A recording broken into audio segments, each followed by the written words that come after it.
everybody. Abby from Glew here, along with my colleague Dan. Hello. We're super excited to have you here with us today for the second session in our Black Friday Cyber Monday webinar series. If you joined our first session a couple weeks ago, we covered how to use your historical data to develop your holiday season strategy. It was a great session. You'll be able to access the recording of that. I sent it out via email. You'll also be able to see it, at the same link. But today we're going to be diving into a really exciting topic. So really excited to have you with us here today. We're going to be talking about what makes this holiday season unique and some data-driven strategies you can use to really navigate those unique challenges and opportunities of this kind of weird and exciting time that we're in. We'll give it just a minute or two for some latecomers to filter in, but we'll cover some of the housekeeping stuff while we wait. So we're planning on keeping these sessions in our Black Friday Cyber Monday series pretty short and focused. So we're not expecting this will last longer than 30 minutes or so, but we'll leave plenty of time for questions at the end. So if you do have questions that come up, post them in the chat or post them in the little ask a questions box that you see down in the bottom navigation. And while we're at it, if you want to say hi in the chat, let us know where you're tuning in from, what store you're with. We would love to hear where you're listening in from. So feel free to say hi. We'll also be sending out a recording of this session tomorrow if you want to share it with anyone who couldn't join us today or you want to watch a recap. So keep an eye out for that tomorrow. And we have some great sessions coming up.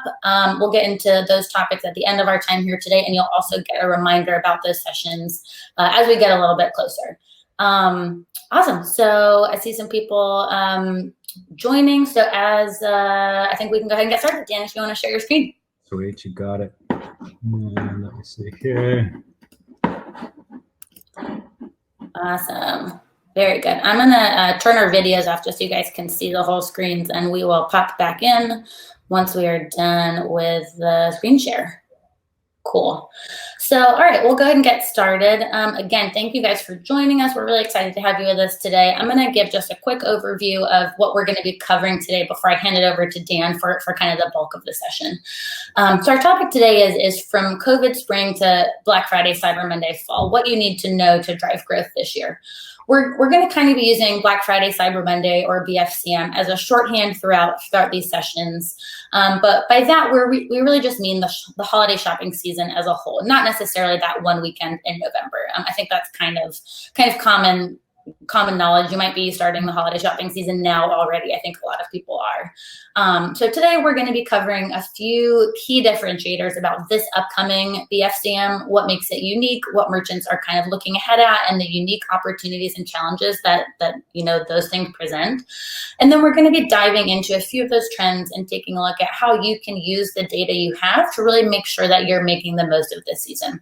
So we're going to be going over some data-driven strategies for managing and optimizing additional sales channels you may have added or maybe, thinking about adding, potential disruptions to inventory and supply chain, increasing web traffic and brand discovery, and a greater consumer appetite for discounts and promotions. We're also going to be touching on different solutions for those unique 2020 challenges and opportunities for both smaller e-commerce merchants and for bigger brands, since I know we have people from both ends of kind of the e-commerce spectrum joining us today. Awesome. So that, I think I'm done talking, and I will turn it over to Dan. Sweet deal. Thank you, Abby. I'm excited to be here. Thank you for having me today. What a year to be in e-commerce. I think everything I've read, and I'm sure everything everybody else has read as well, is that this is going to be unparalleled. Abby was kind enough to kind of put together some stats for us here. 51 billion projected in U.S. spending. 73% of shoppers planning to shop more online. I mean, some of this stuff is just absolutely insane. Abby, when you put this together, what was the number one thing that stood out to you? Yeah, that's a super great question, Dan. And I think, just the spending numbers and the online shopping numbers, those are huge. But after everything we've seen this year, they're very expected. I think the two most interesting things to me are the number of people who are exploring new brands. I know I've been doing that a ton. I have been shopping more than I ever have, and I have been willing to try new things out and shop at new brands more than ever. And so that 30% have purchased from a new brand this year, and presumably will continue to over the holiday season, I think is really huge. And then the kind of balance between price and quality this holiday season.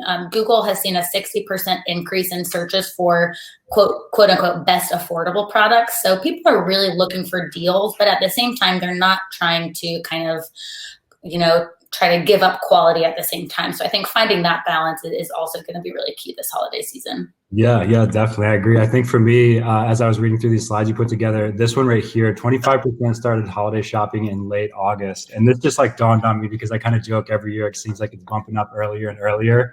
And sure enough, I walk into like Lowe's or Home Depot or something the other day, and sure enough, Christmas trees are like right up front and center. So I think that's, I think all signs point to this is going to be one of the biggest years ever when it comes to Black Friday, Cyber Monday. I think the FedEx Express president was quoted as saying, I think I read earlier this week, that they were preparing for the mother of all spikes. So I think that no matter what comes our way, I think you can expect it to be big. What's been interesting this year is you see a lot of people trying additional sales channels. And this could be, I think, when I think about our system here, like Walmart Marketplace being a new sales channel that a lot of people have tried. But you also see with this shift from retail to kind of the digital space, like these wholesalers and these retail first brands, they're exploring like a direct to consumer strategy. And I think that kind of what's interesting is that new direct to consumer strategy provides a lot more data that these people can access to, drive their business forward. They can understand their consumer purchase behavior. And kind of consolidating all of this into Glew like we do in our standard Glew.io, and having your direct consumer right alongside with your Amazon marketplaces. Having all this data kind of consolidated into like a centralized location allows you to look at it and quickly and easily make decisions, and helps you understand what's performing well where, so that you can then reinvest the resources that you have in that business to maximize your profitability. And I think that, the one thing that we preach is always kind of consolidating this stuff into a single dashboard and blending together these marketplace stats with like your D2C into a single dashboard is tremendously valuable as we take over the kind of the heavy lifting. You may be doing this out of like spreadsheets currently, and you've got a spreadsheet that your Walmart team works on. You've got a spreadsheet that your D2C works on. That's kind of what the beauty of Glew is. We kind of get rid of all of that and provide you just one incredible user experience for you to kind of digest those analytics. And if you're considering it now, these additional sales channels, there's a lot to take into consideration. We definitely recommend that you give yourself plenty of time to launch new channels. If you're just, what's really interesting is we serve, some of the largest brands that are out there, but we also serve a single marketer who's just kind of like floating this brand and relying on drop shippers. If you're just a one-man band, we highly recommend that you actually look into what it's going to take to actually launch that channel to prevent any kind of like customer service nightmare. And you should really focus on like knocking the channels where you're doing well out of the park. That said, if you can rely on an agency or anything like that, or somebody who has expertise to get that up and running smoothly, I think that's going to be a great channel for you. I read some really interesting statistics on like how Walmart Plus is doing, carving out market share against Amazon. So I think that as these new additional sales channels keep emerging, it's important to kind of test those channels. And then obviously we at Glew recommend at the end of the day, you kind of measure the results there. So again, you can make decisions to drive the business forward. And always test new channels with high demand so you can understand customer behavior. Like as we're trying a new channel, we want to understand like what the products are that people are converting from there. What do those people tend to like? And the more data that we have behind those decisions, the better we're going to be able to make our decisions and the better performance that we're going to have as a whole business. Abby, anything else you want to touch on as far as like the sales channels part? Yeah, no, I think you hit the nail on the head, and what you just said about like I think it's super business specific. If it's the right time for you to be exploring new sales channels, and it might be, we've had a lot of customers who have gone, headfirst into Amazon and into Walmart Marketplace and into D2C when that wasn't something they had, done at all up until this year, and they've seen a ton of success. But yeah, make sure you're resourced appropriately to do that. And I think you said it really well. Like, now is the time of year to really be putting all your eggs in the baskets that work super well for you. So I would say I think that's super good advice. Yeah, for sure. Awesome. Thank you. And I think as well, like when you're getting in, if D2C is new to you, if you're kind of consuming this and you are that wholesaler, that retail first brand, definitely make sure that you check out like our Glew Academy series that kind of outlines everything that we do within our standard products here, our standard SaaS product here. And then obviously any other questions that you guys might have, feel free to reach out to our team. And we're happy to kind of answer those as best we can. In addition to additional sales channels, accurate inventory reporting, so important. And I got a question for you, Abby. Have you ever had an experience where like a brand set some expectations and then didn't deliver a product on time? Has that ever happened to you?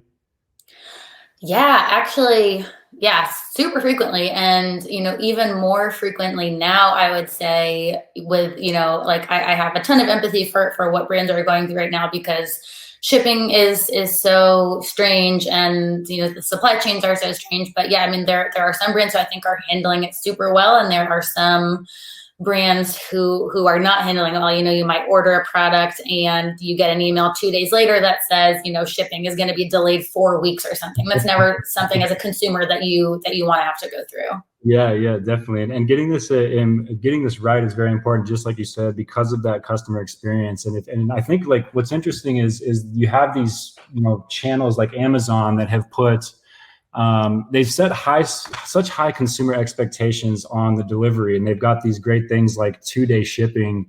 That's really like the standard that consumers are starting to expect, whether it's your D2C channel or whatever that might be. And so staying on top of this is going to help you avoid huge headaches in the form of, selling out of a product, having to come up with like customer messaging to explain that delay. Maybe it was a really close vendor of yours, and now you have to maintain the relationship with that vendor because you let their customers down. Just a lot of headaches can come if you don't knock this out of the park. And I think what's really interesting is kind of similarly with our standard SaaS product. And if we go to products and inventory, calculating these things that we talk about here, like sell-through rate, inventory velocity, and depletion days, having these front and center for you within Glew.io is going to be a great way to kind of stay on top of this stuff. And I highly recommend that as we're coming into the holiday season, I highly recommend that leadership sets these reports to be delivered to them like almost daily at this point. Because this is such a key piece to knocking that customer experience out of the park, making sure that they receive their product, making sure they receive it in a timely manner. And I think that, again, what's interesting is because we work with so many people, inventory means different things to different people, right? Some people are manufacturing their products and have full transparency into that full supply chain. And their needs from an industry inventory standpoint are going to be different from the marketer who is using a third-party drop shipper, and they don't have that direct control over how quickly inventory is getting out the door. But having these live metrics and these calculations like the sell-through rate, inventory velocity days, and depletion days, and allowing you to quickly and easily navigate these within the date picker of Glew.io. Again, you could be doing this via spreadsheets, whatever it might be. We obviously recommend Glew, but having this front and center is going to allow you to communicate with those third-party people and saying like, okay, when it came to the holiday season last year, when I look at the week leading up to Christmas, this is what I could expect for these products, and having that communication and making sure that that's third party is well staffed, or if you guys kind of oversee all that in-house, this is again going to kind of be a great way for you to kind of stay on top of that. And for the more higher level people, or like any of the manufacturers or who have more complex inventory or SKU calculations, obviously our custom reporting and doing something like this custom report inventory report we see here in our BI tunnel, there's obviously like even more deeper calculations that we can dig into to help you make sure that, again, this kind of key segment of the business goes off without a flaw. And I'm scrolling here. And we kind of covered that. And I think that, yeah, Abby, when you sent this last bullet that I saw here, order early and anticipate delays, you see that supply chain moving up and people starting to shop as early as August. I think that the supply chain in general is trying to space things out, and you see larger companies pushing their promotions earlier in the year. Obviously, Prime Day coming out like later this October. So I think that spreading this out as much as you can and being proactive is going to be, it's going to lead to great things for you on the inventory side of things. Anything else here, Abs, that you would want to talk about as far as the inventory goes?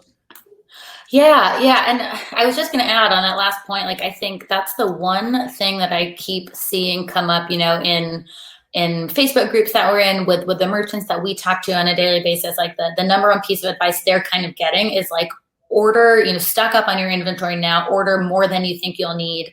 That's a big kind of ask for a lot of merchants. It's a big investment. You're saying, order a bunch of inventory, keep it on hand. I think the way to make sure that investment is smart is to use a lot of that data that Dan was just talking through, like sell-through rate, inventory velocity, depletion days. You can order, your bulk of inventory now, make sure you have all that stuff on hand, but make sure it's the right stuff and make sure that you're ordering the correct amount. So you can make sure that that's a smart investment and you're not, dumping a bunch of cash into, stuff that you don't need. So I think, these inventory KPIs, it's not like the sexiest, e-commerce metrics to talk about, but it really is like so important.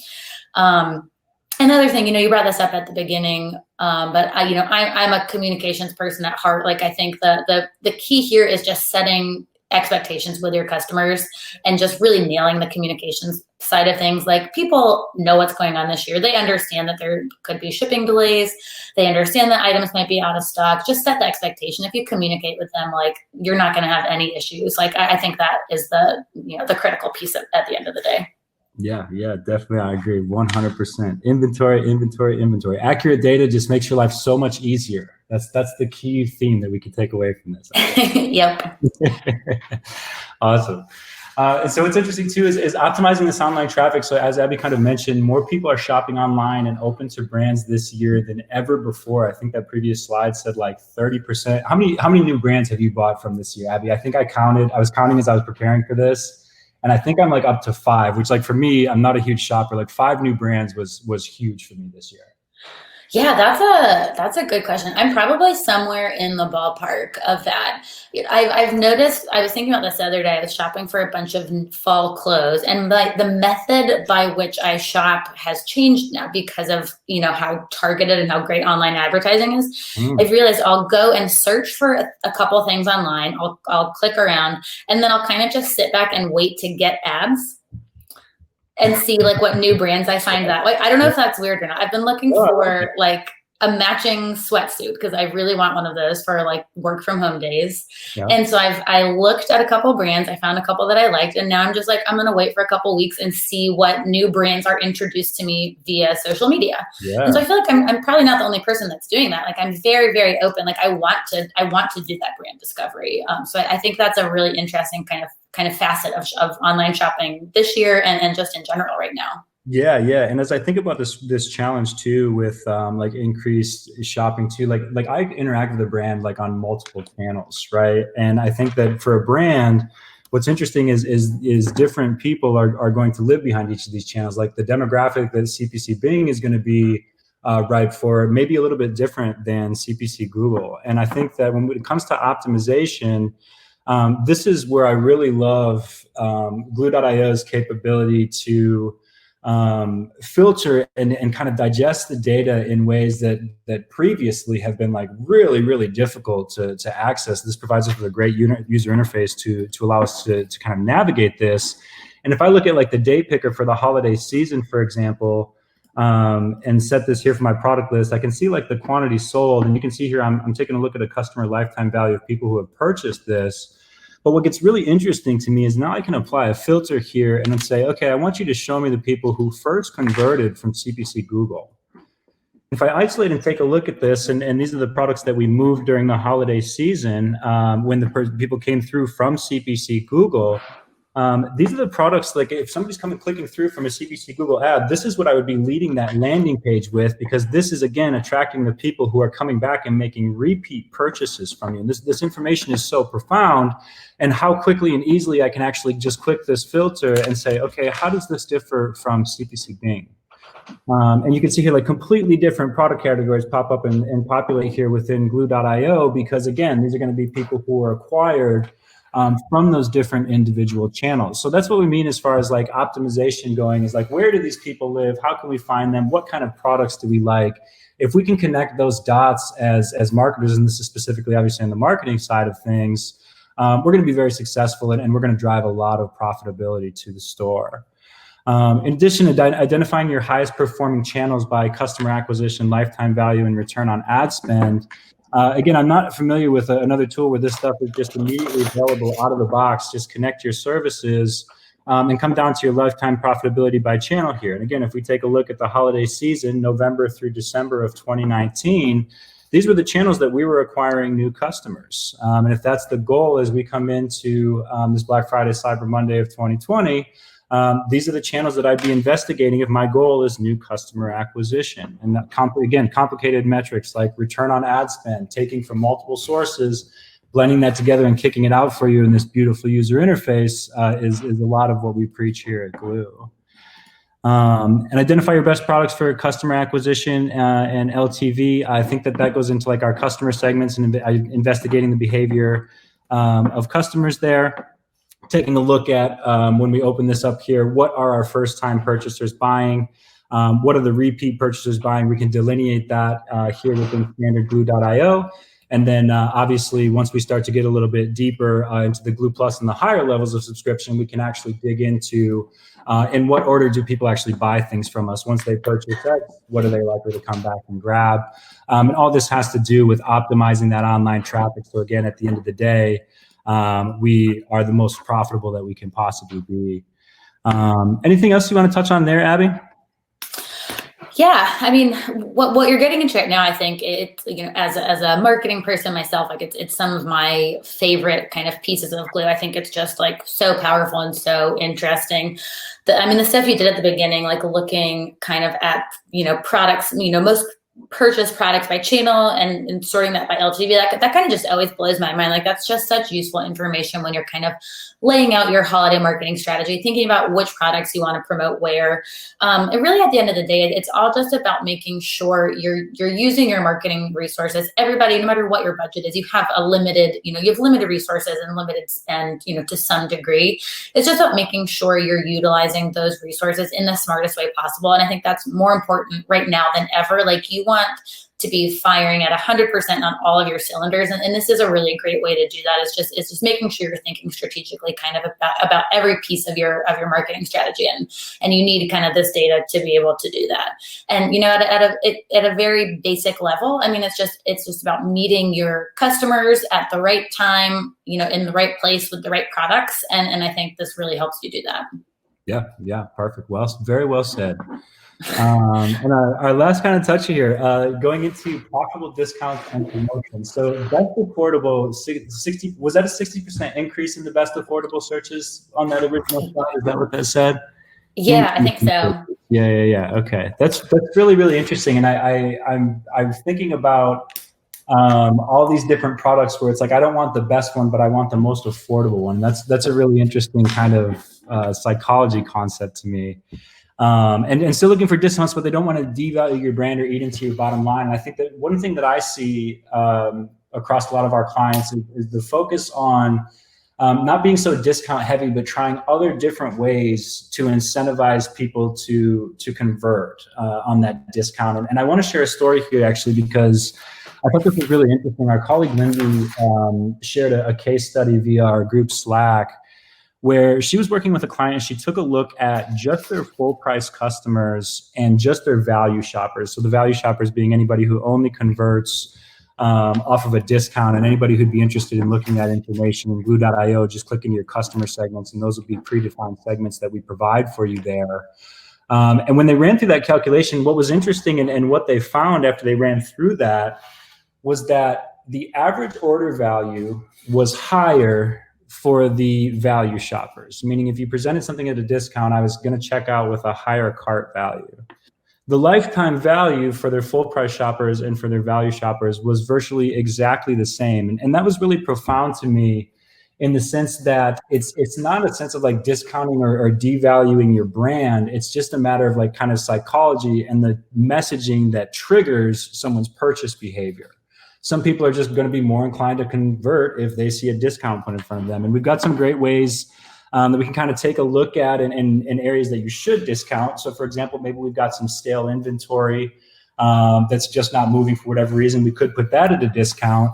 But alternatively, what you could do is you could take that inventory and maybe try to position that as like a free gift, right? And so when we start looking at things like discounts and the way that we can kind of move something from devaluing the revenue amount versus increasing the actual value that's received for the actual product, that starts to get really, really interesting to me, as far as like ways that you can kind of manipulate this stuff.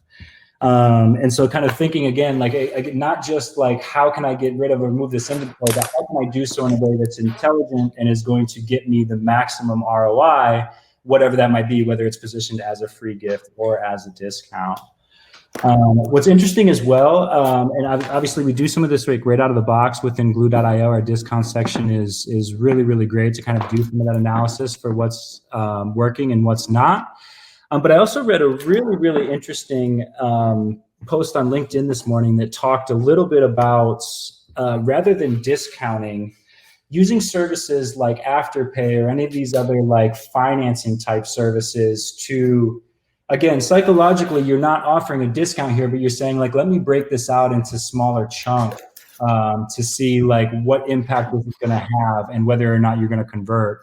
And I think it was the Unofficial Shopify podcast. I saw that on this morning. So if you want to do some more digging, take a look at that. But just another interesting way that I kind of thought to look at and consider and think about discounting. And again, ways that you can kind of leverage your assets in a way that drives profitability to the business.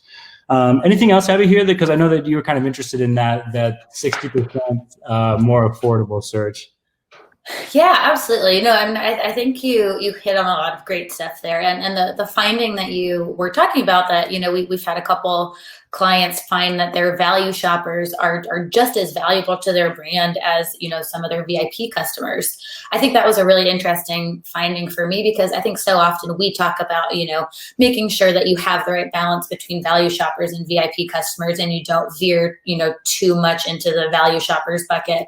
I think that's just a really good, push for, us and our merchants to really dig into the data and not make assumptions about, who your value shoppers are. They could be just as valuable to you. You mentioned, people that just are looking for a discount. They might be willing to spend just as much. They just need sort of the idea of a discount to convert. I'm totally that kind of shopper. Like, it could be whatever price, but if you tell me it's like X% off, I will buy it every single time. I'm very gullible. So I absolutely get that. Yeah. And I think the other important thing too on discounts is like customer segments are hugely useful here, just to be able to figure out, it's like, who of your customers are using discounts, that can give you a really good idea of, who to promote, certain sales to. You can, segment out your value shoppers. You can segment out your at-risk customers to win them back with a discount. You can segment out your VIPs to, give them access to a special promotion. There's so many interesting things that you can do here with discounts that I think is great. Yeah, for sure. And I think what's really cool too, I was thinking about this the other day too, when I made the point, about positioning that stale inventory as a gift. Once you start getting further down the line, then you can start to answer those questions like, does that gift drive repeat purchases? What is somebody likely to come back and buy after that gift? And so we've got a lot behind the hood, or underneath the hood.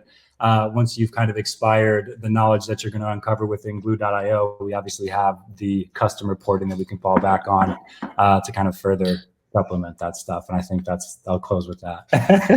Totally. Hey, Dan, not to put you on the spot, but while you're on customer segments over in Glew, we got a question from one of our, VIP store owners. She was wondering before the webinar if we were planning on covering how to, use a customer segment as a lookalike audience in Facebook. And I think we're going to get into a little bit of like channel marketing and specific kind of holiday marketing strategies on our next one. But I was just wondering if you could cover that quickly, because I think she's on the call today. Yeah, for sure. I think what's really great about any of these customer segments, if I click into them, you can actually export this as a CSV, and I actually think it's disabled in the demo account here. It is disabled in demo. Yeah. You're totally right. Yep. Cool. Okay. Yeah. But if you have Glew.io, if you want to follow along, it's just in customers and segments on the left-hand side, and then you would just click into one of these segments, and you should see a big export as CSV button in the upper right-hand corner. So what that would allow you to do then is, obviously what we're looking at right now are the 25 predefined segments that we provide for you within Glew.io that we see, the majority of people are going to need. And I apologize, it looks like we're not pulling data here. But this VIP customer is taking a look at your top 10% revenue generators. This would be a great group here from our predefined segments to actually take a look at, to export as that CSV. kick that over to Facebook's lookalike audiences, and have them go do that heavy lifting of identifying those customers who, again, match that buying personality of your VIP customers. And I don't know how mature your store is or what it looks like, but another really interesting one that I've seen people have success with is tying back to the concept of our lapse point and like our future value, and taking a look at people who have crossed that lapse point, actually creating a custom segment that shows the people who are lost but had like a much higher average order value than normal, and using that same type of audience to go look alike as well. So hopefully that'll give you like a couple of triggers that you can actually try. If you have any more specific questions, like obviously please feel free to reach out to Abby or myself, and we can set up some one-on-one time to kind of dig through that a little bit more. Yeah, absolutely. No, that's perfect. I mean, I think that's one of the cool kind of like hidden things that you can do in Glew. So I love talking about that. Awesome. All right. Are we wrapped up on that stuff? You want to move on to questions if we have any? Yeah, I think that does it on my end. Question. Cool. Incredibly cool. interested in Glew. All right. Hang on. I'm going to... Actually, we can just leave that right up there if you want, because that's going to ask you to pull it up later. Anyway, that's perfect. Great. Awesome. Well, yeah, if you guys have questions, we'll hang out online for just a couple more minutes. Please let us know, drop a line in the chat or in the Ask a Questions module if you have questions about anything we've covered today or anything we didn't cover today that you wish that we had. Otherwise, we've got some resources linked here on this slide, and we'll send these slides out to you guys afterwards. So if you're a current Glew user, the best resource for you is going to be support@glew.io. Our fantastic support team is there to answer all of your questions. They are, staffed up and ready to go for the holiday season. They're helping all of our merchants kind of get their strategy up and running. If you're not a Glew user yet and you want to explore it, there is still a ton of time between now and the holidays to really get your analytics and reporting up and running. Reach out to Dan. You can start a free trial or schedule a demo at either of those links right on there. We've also linked our 2020 Black Friday Cyber Monday guide on here, and there's lots of really good tips in there, including a lot of the ones that we went over today. So I'll send this link out along with the video recording tomorrow. And we've also got our last couple Black Friday Cyber Monday sessions coming up over the next couple of weeks. So on October 22nd and November 5th. Next, we're going to be covering really a marketing kind of channel specific session. And then last, really more on kind of customer retention of your holiday customers that you acquire. Awesome. Doesn't look like we have any questions. We'll give it maybe like 30 more seconds. And again, if you have questions, please reach out anytime. If you have something really specific to your store, definitely just connect with us offline and we can help you out anytime. Awesome. Well, Dan, I'm gonna turn off the slides and pull back up our videos just for a second so we can say goodbye. But thank you so much for all this great content and for joining us today. And thanks to all of you for being with us today. This was awesome. Yeah, thanks for having me, Abby. Thanks, everybody. All right. We'll talk to you guys soon. Bye.